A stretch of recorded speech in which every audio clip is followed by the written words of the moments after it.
Ahí.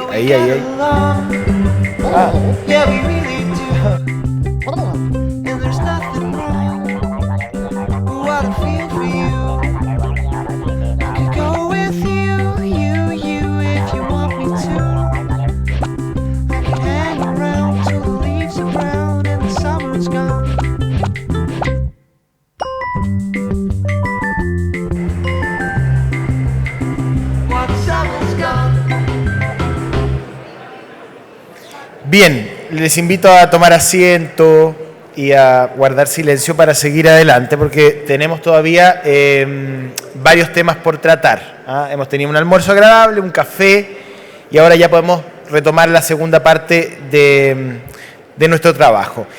A ver, varias cosas. Primero estábamos revisando, y quizás va a quedar sobre la mesa, un tema que viene en el diario La Segunda, y lo conversábamos con Sergio Campos, y lo voy a mencionar porque me parece interesante, respecto de la desigualdad, la desintegración como obstáculos gigantescos para poder alcanzar un desarrollo sustentable.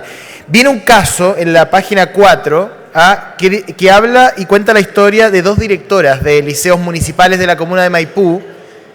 Escuchen porque es importante y tiene mucha relevancia respecto a lo que estamos tratando. Dos directoras de un liceo en Maipú que estaba muy bien rankeado, se hacía un tremendo trabajo allí, y ellas debieron dejar su cargo porque ganaban la mitad prácticamente de aquellos directores hombres que hacían su misma función en liceos parecidos. Ellas ganaban 1.600.000 pesos por realizar el mismo trabajo de directores hombres que ganaban una cifra superior a los 2 millones de pesos. Ellas cuentan su historia en el diario La Segunda, que patrocina precisamente este encuentro, y eso está pasando hoy día en Chile. Está pasando hoy día en Chile e impide el desarrollo, e impide alcanzar niveles de desarrollo que sean sostenibles en el tiempo. Se está perdiendo capital humano ahí. Ellas cuentan su historia, vale la pena que lean el artículo escrito por Patricio Pino. En segundo lugar, se perdió este teléfono en una suerte de mensaje de utilidad pública. Me piden que si alguien perdió su teléfono y que tiene como fondo de pantalla Benjamín Vicuña, es cierto, está Benjamín Vicuña ahí, no sé de quién será la verdad. ¿De quién es? Bueno, ahí queda Benjamín Vicuña y el teléfono. Seguimos avanzando y ya están aquí nuestros siguientes invitados. A ver, ¿dónde está la tarjeta?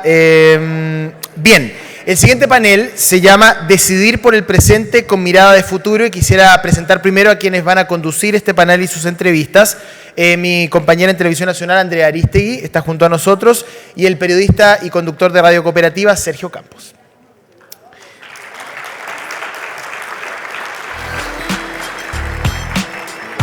Bien, para hablar de mirada de futuro, de propuesta, y también ya movernos en las esferas donde se toman las decisiones, ¿no? Que es el Poder Legislativo. ¿Cómo no conversar con aquellos que actualmente son parlamentarios y que aspiran a una reelección en algunos casos, u otros que pretenden llegar por primera vez al Parlamento? La discusión aquí se puede poner muy, pero muy interesante. Quisiera presentar al aspirante por Evópoli al distrito 22, Felipe Cast, está junto a nosotros, la diputada Carla Rubilar, y también Marisela Santibáñez, que aspira a ser parlamentaria por el Partido Progresista. Ellos integran la mesa de discusión Decidir por el presente con mirada de futuro.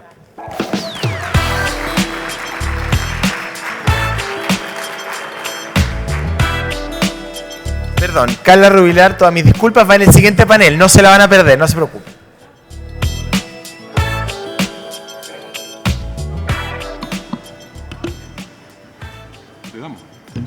Don Sergio Campos, comenzamos. ¿Cómo están? Buenas tardes. Vamos a comenzar esta serie de conversaciones con candidatos al Parlamento en un año obviamente marcado por elecciones presidenciales. Se ha discutido harto respecto al desarrollo sustentable desde varios puntos de vista, desde la mirada del empresariado, del mundo académico, de la ciudadanía, pero finalmente también es muy necesario conocer cuáles son las propuestas de quienes toman las decisiones y a quienes nosotros mismos elegimos. Así que queremos conversar, queremos ver cuáles son las ideas que nos entregan, cuáles son las propuestas y los temas que les preocupan, y para ello vamos a empezar entonces esta conversación. Sí, es bien importante destacar, Andrea, que aquí estamos frente a un doble desafío, porque la responsabilidad social empresarial se inserta dentro del proyecto de desarrollo del país en el corto, mediano y largo plazo. Pero hay un elemento que es fundamental, que en el último tiempo ha estado presente con mucha intensidad y que dice relación con los estudios de opinión pública y con los sondeos de opinión pública. Entonces, en alguna medida, los partidos políticos, los candidatos, buscan perfilarse a ciertas aspiraciones que tiene la ciudadanía. Pero ¿hasta qué punto ponen en consonancia esas aspiraciones ciudadanas con los proyectos políticos, ideológicos que tiene cada una de esas colectividades?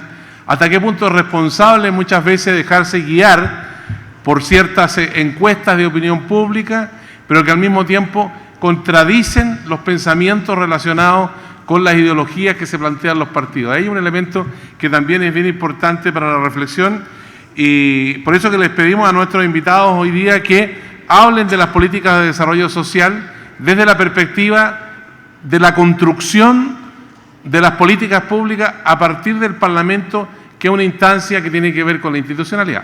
Exactamente. Vamos a comenzar entonces con una breve exposición, muy breve, porque queremos entrar en la conversación, en el debate también. Y vamos a comenzar entonces con Marisela Santibáñez, actriz, presentadora de televisión, locutora radial. Ha desarrollado un extenso trabajo social, siendo gestora de la Ruta del Beneficio en apoyo a personas con problemas de salud.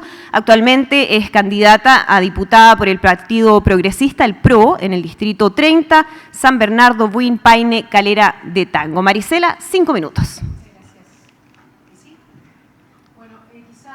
Tiene que apretar el botón. Ahí está. Quizás este no es el escenario donde están acostumbradas a verme y a verme debutando hoy día en este escenario un poco más serio, pero no por eso menos interesante. Yo la verdad es que soy actriz de profesión y el ejercicio del servicio público desde pequeña fue algo muy cotidiano para mí. Una formación católica en una familia de clase media de Estación Central y con una gran educación cívica, educación sexual y todo eso tenía mucha importancia en mi familia. Hace 4 años yo estaba absolutamente consciente de que en este país habían ciertas injusticias, y más que injusticias, creo que habían cosas que no estaban bien diseñadas, y que como mujer me veía absolutamente afectada, de la desigualdad, a obtener un trabajo, pagar un ISAPRE, siempre el costo era mucho más alto. Y hace 4 años mi hija tenía 5 años y medio, y paseábamos por la vereda de la felicidad, de los sueños, de la mano, siempre pensando que hasta el infinito y más allá íbamos a estar de la mano. Pero hubo una cosa terrible, hubo un diagnóstico de cáncer, leucemia. Fueron 40 días de una inmensa locura, de un huracán que te sube, que te baja, que te hace vomitar, que te desvela. Y tú ves el cuerpo de tu criatura ahí herido y te ves con un cuerpo de mujer grande, de hembra, de madre, sin capacidad para sacarla de ese calvario, de un calvario doloroso. Y además de doloroso, costoso económicamente, que es terrible. Y cuando ves esa realidad, ves que hay miles de chilenos enfrentados a enfermedades carísimas, al cáncer de la salud en Chile, un país donde la salud no es un derecho, donde es una cuota altísima mensual, que a veces esa cuota ni siquiera cubre todas las enfermedades. Para mí la salud en Chile es un verdadero cáncer. Y nunca me pregunté el por qué a mí. Nunca me pregunté para qué a mí. ¿Por qué no yo? Y desde ese escenario, del más cruel, entendí que el sentido de la unión era importante para lograr cosas en la sociedad. Mi desafío era superior a todo lo tangible, no la unión de tantas personas, de mis amigos de la televisión, de mis amigos de la política incluso, fueron los que lograron darme algo de paz, por lograr suministrar costosos medicamentos que no están en el protocolo de un hospital público. Exámenes que solo el dinero logra que lleguen a tiempo, en el momento que el doctor te los pide, porque si no llegan, ustedes saben lo que pasa. no me detuve, a pesar de que perdí el partido. Lo más importante de mi vida yo lo perdí en esta pelea, pero yo no me detuve. Incluso después de perder me di cuenta de que ese para qué venía con más interrogantes aún. Y mis interrogantes eran: ¿qué pasa con todas esas madres que no tienen dinero para obtener los medicamentos que sí funcionan? ¿Cuándo iba a ser el día en que los niños que deben someterse a inyecciones, a transfusiones, a exámenes, porque sus enfermedades lo requieren, van a tener de forma gratuita y como derecho un catéter Fishkin, que mi hija sí lo tuvo? ¿Cuándo va a ser el día en que las ISAPRES van a seguir aumentando sus ganancias en más de un 60% y nosotros vamos a seguir gastando plata en medicamentos altísimos por darle un mejor pasar a tu hija, en mi caso? Yo quiero saber hasta cuándo los chilenos son más iguales que otros. Es ahí cuando yo me reconozco una persona muy afortunada. Habiendo perdido la batalla, tuve la fortuna de que todo un país me diera un apoyo monetario, un apoyo moral, un país generoso pero pobre, solidario pero desigual. Un país donde el que menos tiene es el que más da, y yo me di cuenta de eso en mi ruta del beneficio. Es impresionante. Y tenemos una gran lucha, donde están los enfermos versus las ISAPRES, donde están los abuelos versus las pensiones, donde estamos las mujeres versus los sueldos desiguales, los estudiantes versus el lucro de la educación, donde está el Distrito 30 versus su realidad, Calera de Tango, Buin, San Bernardo y Paine versus 3 hospitales con falta de especialistas, falta de capacidad en los procedimientos, falta de atención y mala atención. Yo quiero creer que el gobierno, cuando nos asegure que la educación y la salud son derechos garantizados, recién vamos a poder hablar de desarrollo. Yo sueño con un país donde se trabaje mucho toda la vida para no morir pobre. Yo puedo pretender igualdad de género si tengo las mismas capacidades. Y yo quiero la salud como un derecho y no como un privilegio. Esa es mi forma de exponer, es lo que pretendo hacer y por qué llego a este escenario, al escenario de la política, donde creo que después de haber hecho miles de bingos, loterías, completadas, en todos los rincones de mi país, me cansé, me indigné y creo que el escenario que me propone hoy día el Partido Progresista, Marco Enrique Ominami, es el más óptimo para lograr un cambio real, por las mujeres de mi país y por los niños de mi país. Gracias.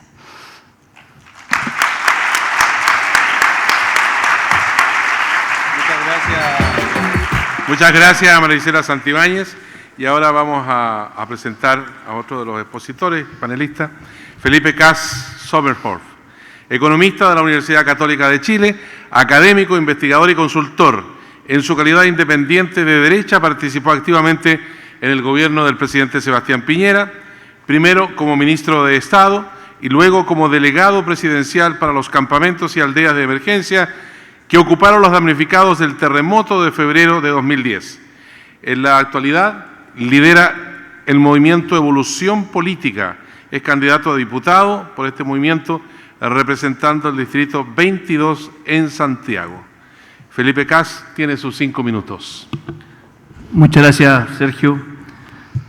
Yo quisiera partir de la misma experiencia que cuenta Marisela, que creo que nos toca a todos. Y quisiera que hiciéramos un repaso de cuestionarnos qué es lo que es una sociedad justa, qué es lo que es una sociedad feliz, y por lo tanto cómo avanzamos y cómo nos movemos del diagnóstico hacia la propuesta. Probablemente a Marisela le pasa lo mismo que a mí, que vamos recorriendo muchas casas, muchos vecinos, muchos clubes, hay mucha desconfianza, mucho eslogan de los políticos, y eso hace que desgraciadamente a veces te corten el teléfono o digan: yo a la política en realidad mejor no quiero entrar. Nada personal con usted, yo sé que usted es joven, yo sé que ustedes están tratando de hacer algo nuevo, pero la verdad es que ya me saturaron.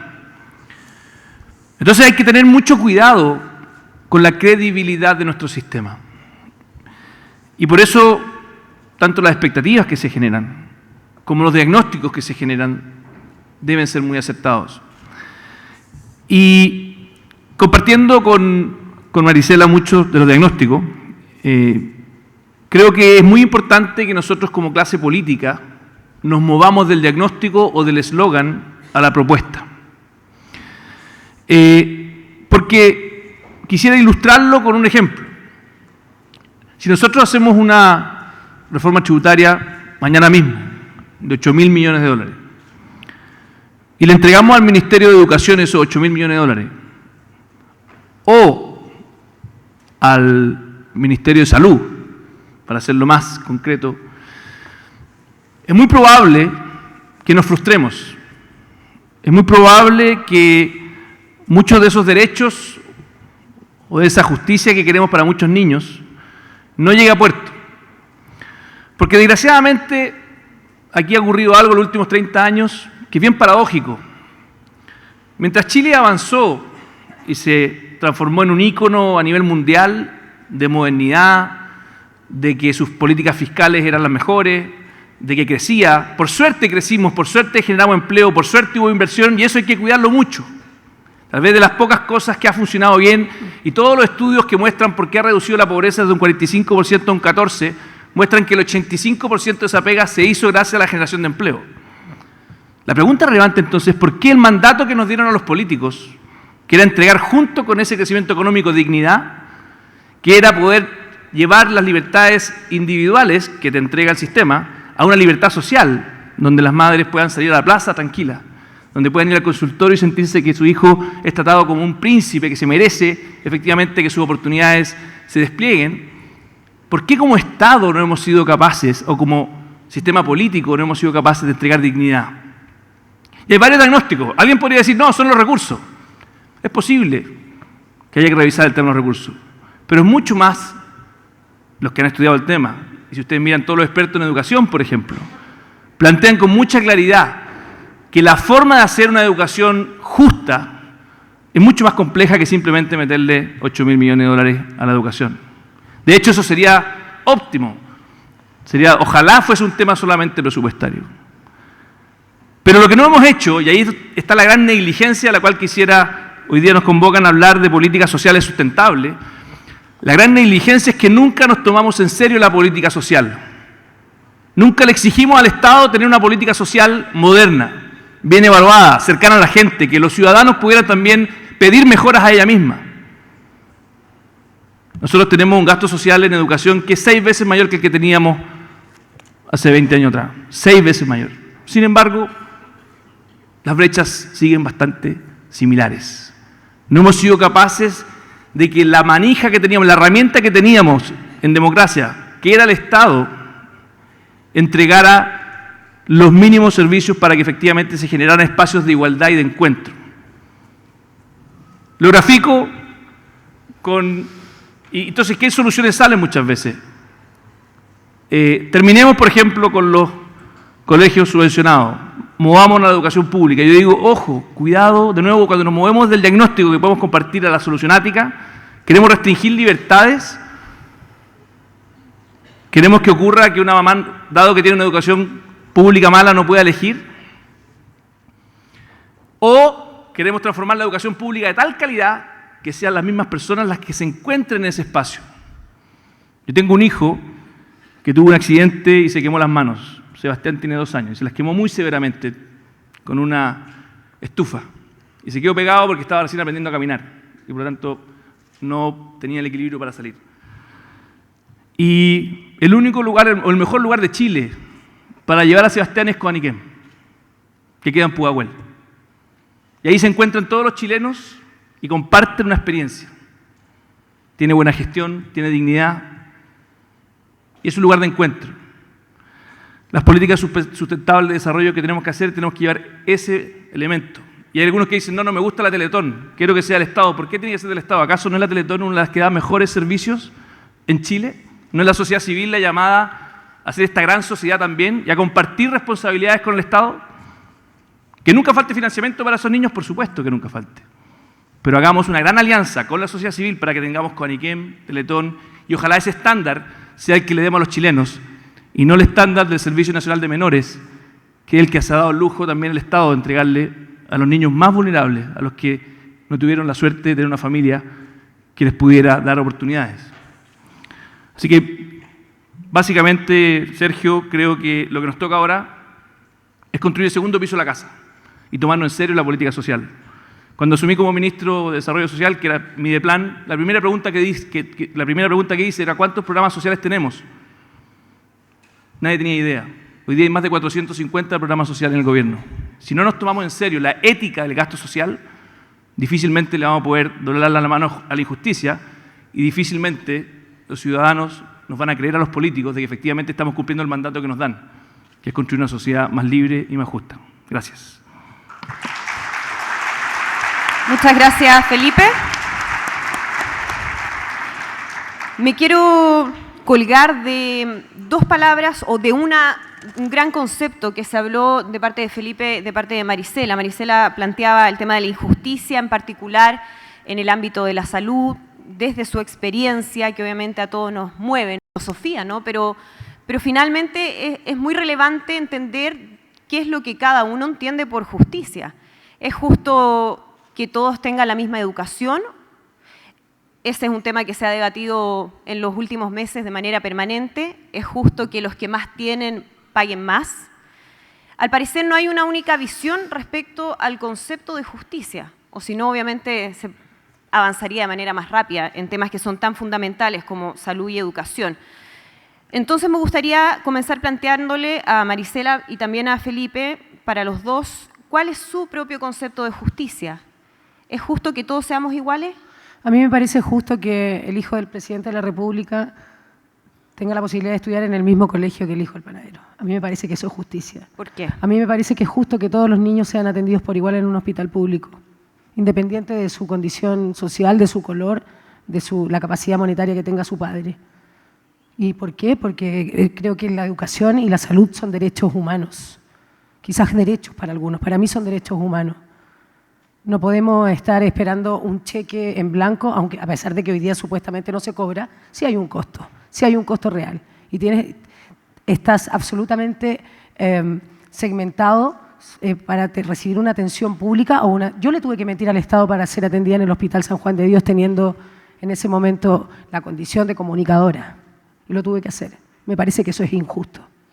Me parece que mientras exista en un distrito, en un espacio físico determinado, un consultorio, un hospital, para cada ser humano, vamos a estar en un país mucho más equilibrado y más en vías de desarrollo, sin duda. Un país un poquito más moderno.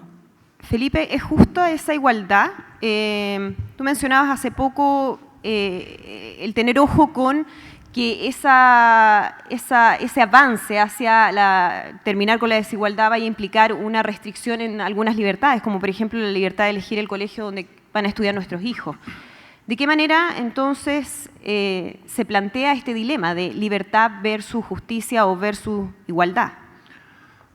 Lo que pasa es que, de hecho, nosotros en el manifiesto con el cual partimos una evolución política que fue escrito fundamentalmente por Harald Beyer, y que está disponible para los que quieran leerlo, un manifiesto de 10 páginas.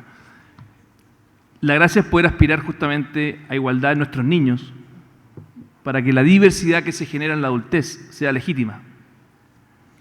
Si tú tienes que nuestros niños en Chile tienen acceso a que sus privilegios durante la niñez, durante la etapa de formación, donde la cuna ellos no eligieron dónde nacer, no eligieron el barrio donde nacer. Si tú puedes entregarle a los niños de nuestro país igualdad de privilegios para poder acceder, y de hecho nosotros desde Horizontal, que es el Centro de Estudios asociado a Evolución Política, desarrollamos un indicador de oportunidades para la movilidad social que te va mostrando dónde se abren las brechas. Por eso es tan injusto el destinar 3.000 millones de dólares a hacer que la educación superior sea gratuita para el 20% más rico. Por eso nosotros creemos que la educación superior debe ser gratuita solamente para el que no pueda pagarla. Porque esos recursos ya nos tratan de decir, no, es que no es tan grave porque le vamos a quitar la plata al 20% más rico y se la vamos a dar de vuelta. Sí, pero es que si ya se la quitaste al 20% más rico, ocupémosla al 20% más pobre. Ocupémosla a esos niños que no tienen acceso a un consultorio de calidad, que no pueden salir ni siquiera a la plaza porque su plaza no la sienten segura. Entonces, ¿qué es lo que es justicia? Justicia es que haya igualdad en nuestros niños para que la diversidad que se genere en la adultez sea legítima. Que es distinto a la visión que pueda tener otro, que no, yo quiero que siempre no haya ninguna diversidad, que todos seamos siempre iguales. Y esa es una diferencia filosófica que es legítima, pero que obviamente hay que tratar de fundamentarla. Gracias.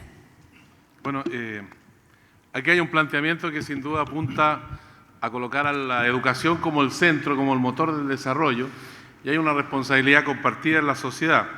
El diagnóstico está hecho con más o menos intensidad, en ciertos momentos de mayor conflictividad se pone acento en un aspecto o en otro, en fin. Pero tenemos una realidad que está marcada, por ejemplo, en la educación inicial, donde participan la mitad de los niños que están en condiciones de incorporarse a la educación inicial. Y eso representa una desventaja sustantiva en el comienzo. Después tenemos una educación media, donde la precariedad está marcada por la formación de los profesores. Se interrumpió históricamente la formación de los profesores a nivel de pedagógico y a nivel de escuelas normales y se creó un estadio anárquico de formación de maestros donde hay muy pocos lugares donde se forman profesores que están de acuerdo a las necesidades de desarrollo sustentable para el país. Y después tenemos un tercer nivel de la educación que está marcado por otro problema, donde los sectores más pobres tienen mucho menos ingreso a la educación superior, ya sea técnico profesional o universitaria. Pero al mismo tiempo ellos tienen algún tipo de subsidio, siendo minoritario, que les permite hacer sustentable su formación en la educación superior. Y tenemos en la otra punta un grupo minoritario, que son los sectores altos, que pagan al contado los 15 millones de pesos que le cuesta la carrera. Pero tenemos una franja intermedia, donde existe la gran compleja clase media, donde una carrera que vale 15 millones termina costando 30 millones de pesos. Y tenemos un tercer problema, yo diría, que me parece que es muy importante para el comentario de ustedes, y que es en relación con la concepción de país. Si este país prefiere planificar o que cada uno corra por su cuenta. ¿Por qué?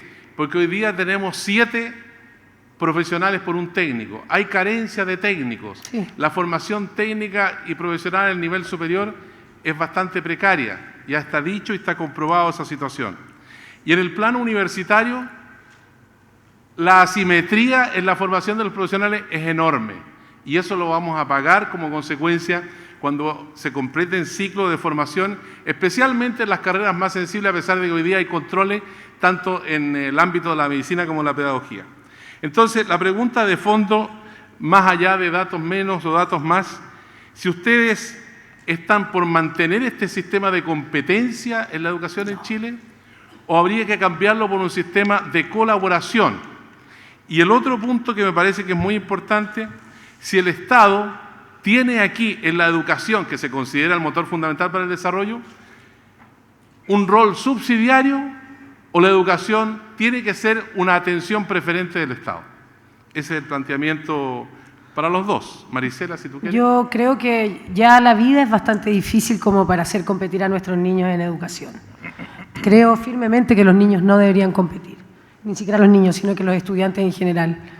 No debería existir esa gran batalla de quién logra más puntos, quién tiene más capacidad para lograr una beca. También tengo la impresión, yo dije en un comienzo, soy de una familia de clase media, pero parece que era de otro estilo de clase media. Una clase media donde mi papá es constructor civil de la Universidad Técnica del Estado, que tuvo esa herencia, la gran herencia de la educación de manera gratuita. Y donde en mi realidad, hace 20 años atrás, yo tuve la educación también como una herencia, pero pagada con gran sacrificio de mi padre. Pero en ese tiempo también podíamos todavía sostener vacaciones, una vida digna. Hoy día una mujer que gana 800.000 pesos, que tiene 3 hijos, es considerada una mujer rica, pero se gasta el 80% de su sueldo en la educación de sus 3 hijos. El resto, yo considero que hay que hacer un esfuerzo y hay que ser generosos. Generosos digo porque ¿cómo se logra esto? Sino con la plata de los más ricos, creo yo, sin duda. La plata de los más ricos, si el 1%, y esto va para la salud y la educación, si el 1%, como lo plantea Marco Enrique Ominami, del sector más rico de este país, los que tienen en su bolsillo más de $1 millón, pudieran ser un poco más generosos y ceder en cuanto a impuestos, tendríamos 9.000 especialistas. Yo me vuelvo siempre al tema de la salud porque es el que me convoca. Ustedes lo podrán interpretar en el nivel educacional. Tendríamos 9.000 especialistas en todo Chile. En Chile existen 50 geriatras en todo el país, como realidad. Entonces creo que podríamos hacer un esfuerzo social importante para que los niños no compitan educacionalmente. para que hoy día no trabajemos para pagar la educación de nuestros hijos y nos endeudemos para que el día de mañana, cuando seamos profesionales, estemos una vida entera pagando deudas y seamos perseguidos socialmente si no las pagamos. Creo que es una condena hoy día ser profesional, sobre todo en un país donde